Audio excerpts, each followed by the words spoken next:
we're gonna go ahead and get started. Don't be scared, okay? This is a journey. We can all make it through it together, all right? The hardest part of a journey is the first step, all right? So this is your first step. Once we finish here today, you should know a little bit more about nutrition and what you're doing to your body whenever you're eating certain things, all right? So I'm gonna go through this presentation first, and then we're gonna talk about the actual challenge itself, all right? So a little summary for today. We're gonna talk about what paleo actually is. We're gonna talk about what real food is compared to fake food, right? And what is wrong with conventional food knowledge, all right? The actual challenge itself, okay? So, what is paleo?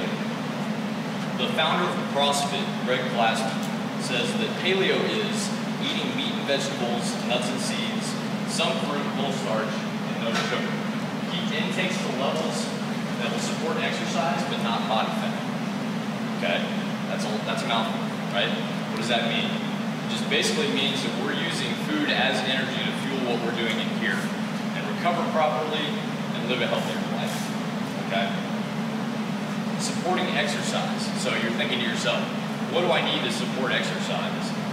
What does that mean to create energy, right? What does food have to do with creation of energy? Okay? So supporting exercise just means that creation of energy. And we have 3 different levels in our body of creation of energy. Okay?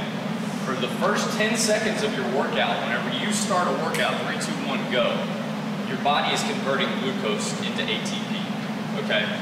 At that point, your muscles are firing, you're getting all this energy. After about 10 seconds, your glycol in your muscles starts converting over to that ATP, to sugar. So it creates a process where you change chemically in your body what these sugar compounds actually do. From 10 to 80 seconds, you have this glycolytic pathway, okay? These are the short duration workouts, the things where you're lifting super heavy loads, maybe 1 or 2 times. And so those are highly supported by carbohydrates and sugars, especially complex sugars, okay? After that, we have the oxidative pathway. That's to infinity and beyond, right? So everything after 80 seconds, we have our blood trying to get oxidated, trying to use that food to create more energy as we suffer through these extra long workouts, right? Especially like this one. So, carbohydrates. Everybody says, oh yeah, I'm on a low-carb diet. What does that mean? It doesn't really mean much to us because we're athletes. We come in here, we lift heavy weights, we go outside, we run a mile, that kind of stuff, okay? So, carbohydrates are not the enemy. Misuse of carbohydrates is the enemy, okay? Because we live in the United States, we have a very, very heavy simple sugar diet.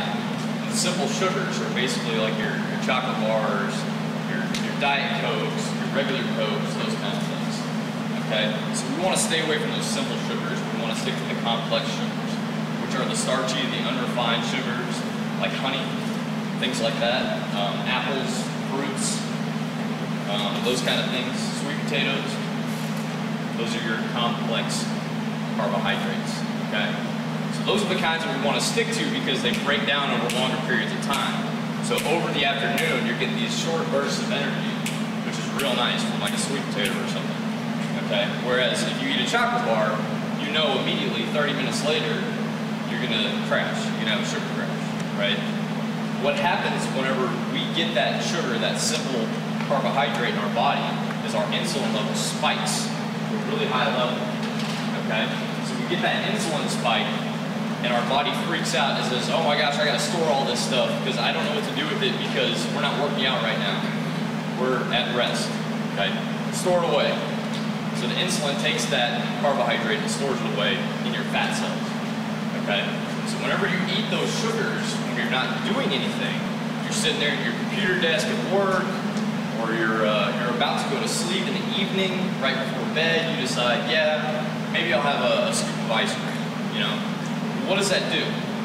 As soon as you eat that ice cream, within 30 minutes, your blood sugar level spikes so high that your body freaks out and stores it all away immediately. Because your body says, oh my goodness, this is this is a famine stage and my body's not going to survive because I'm freaking out and giving myself all these calories. I need to store them away, okay? So then whenever you're sleeping at nighttime, your body's completely at rest and it just makes it even worse, right? So we want to stay away from those simple sugars and that really high insulin spike almost immediately, okay?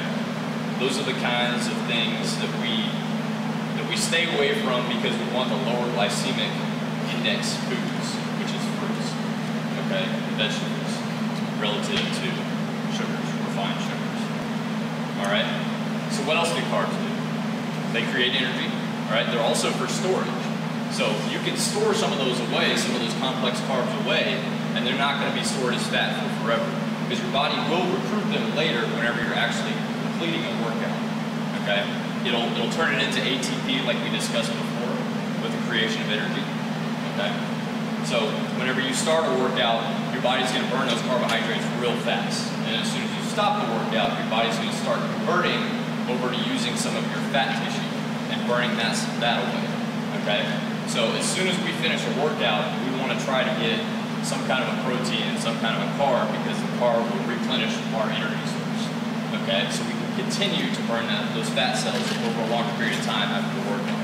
Okay, those carbs are used to burn those fat cells. It's like replenishing the gas tank. You deplete it all during a workout, you need to replenish it again. Okay, so those are basically carbohydrates in a nutshell. Not a scary term. We can stick to them if we use them properly. Okay.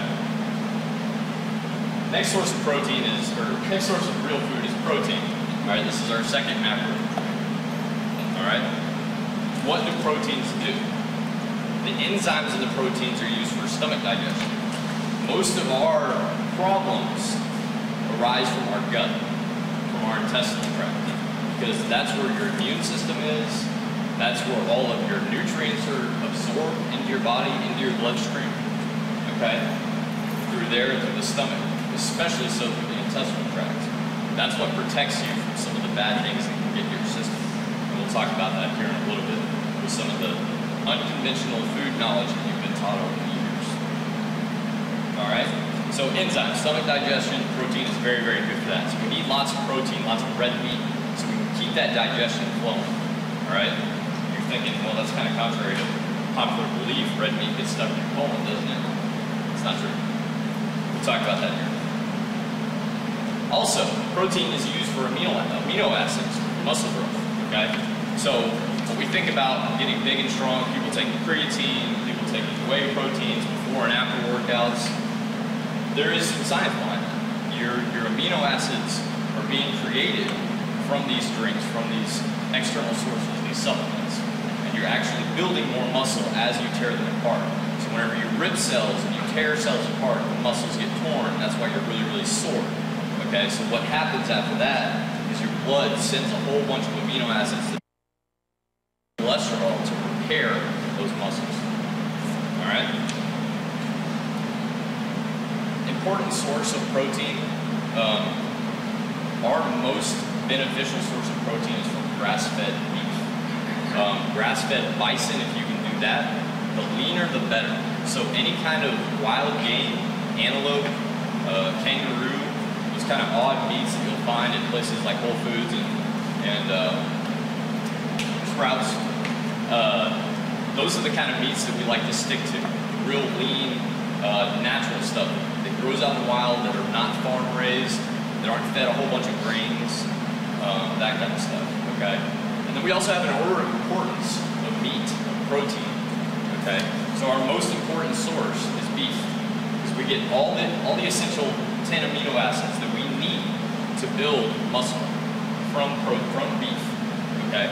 It also has the highest concentration of creatine in it, okay? So you're thinking lots of big guys in global gyms, you know, they do their bicep curls and they take their creatine and they got big old arms, you know? Well, they take the creatine on top of their steak, you know, they're getting this ultra injection of creatine and it's creating that muscle rapid fast. So if we want to get that creatine injection into our system, why don't we just eat beef instead? It tastes better, right? I'd rather go with that. After that, the next important thing is eggs. The whole egg, not the egg whites. Never never eat egg whites. Always the whole egg. The good cholesterol is in the whole egg. Okay, we'll talk about cholesterol in a minute.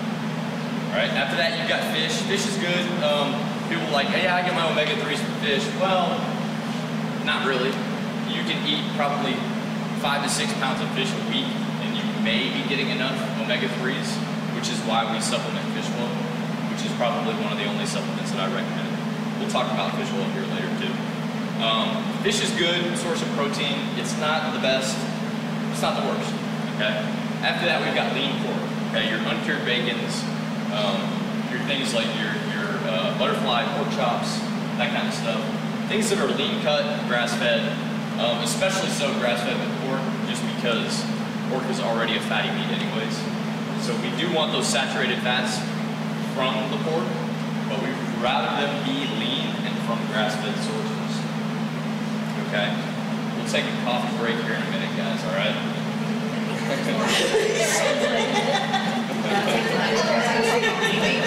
Actually, you know what?